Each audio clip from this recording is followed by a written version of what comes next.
To find that x equal to 3 is a solution of this given equation 2x square minus 5x minus 3 is equal to 0 or not. So we have to put the value of x equal to 3 in this quadratic equation. So what we are getting, this implies 2 into 3 whole square minus 5 into 3 minus 3 implies 2 into 9 minus 15 minus 3, that is equal to 18 minus 15 minus 3 is equal to 18 minus 18 is equal to 0. So we are seeing that left hand side, that is LHS, is equal to RHS. Hence x equal to 3 satisfies this equation. So x equal to 3 is the root of this equation. Since this is a quadratic equation, so there will be two roots. So x equal to 3 is also one of the roots of this quadratic equation.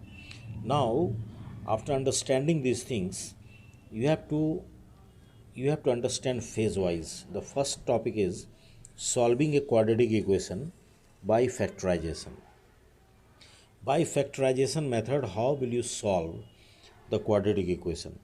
Ax square plus bx plus c is equal to 0, where a, b, c are real numbers. It may be positive, negative, but a, b, c are real numbers and a is not equal to 0. Let the given quadratic equation be expressed as the product of two linear expressions. Suppose those linear expressions are px plus q and rx plus s. So px plus q and rx plus s, these are linear expressions, and we have obtained from this ax square plus bx plus c. Suppose then ax square plus bx plus c can be expressed as px plus q and rx plus s. Since ax square plus bx plus c is equal to 0, this implies px plus q into rx plus s is equal to 0. So this implies px plus q is equal to 0 or rx plus s is equal to 0. And if you solve, then we'll find the value as x is equal to minus q by p or x is equal to minus s by r. So what is factorization method? In factorization method, what value, what polynomial is given in left side where right hand side is 0, and if quadratic equation is given, then first of all we have to solve this quadratic polynomial, and we have to express this quadratic polynomial by factorization method as the product of two linear expressions. And if you get two product of two linear expressions like this, then we'll find the value of x.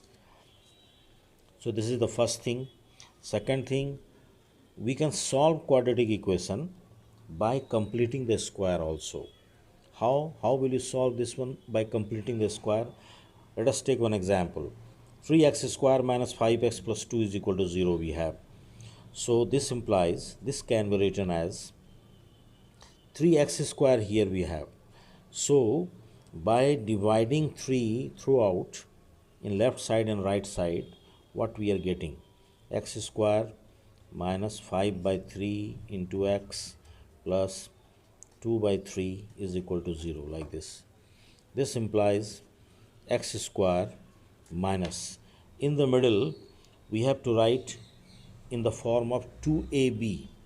So 2 from our side we have written, and here is x, so 2 into x. Now you just compare with this one. X is here, here also we have x, but 2 is not there, 5 by 3 is there. So by what number we multiply here to get 5 by 3x? It will be 5 by 6x, 5 by 6 plus, if you solve this one you will get 5 by 3x. So 5 by 6 we have written from our side, So 5 by 6 whole square you add here this side, and in right side also we have to add. So 2 by 3 will be shifted this side, minus 2 by 3 plus 5 by 6 whole square. This implies this is in the form of a square minus 2ab plus b square, that is x minus 5 by 6 whole square is equal to minus 2 by 3 plus 25 by 36, implies x minus 5 by 6 whole square is equal to 36 LCM minus 24 plus 25, which will be equal to 1 by 36, and then we can find the value of x here. So in this way we can solve quadratic equation by completing the square. So we have discussed two methods here. First one is to solve a quadratic equation by factorization method. In factorization method, this quadratic polynomial will be expressed as the product of two linear expressions. But in completing the squares, we have to change this quadratic equation in the form of a plus b whole square or a minus b whole square, and then we can find the value of x.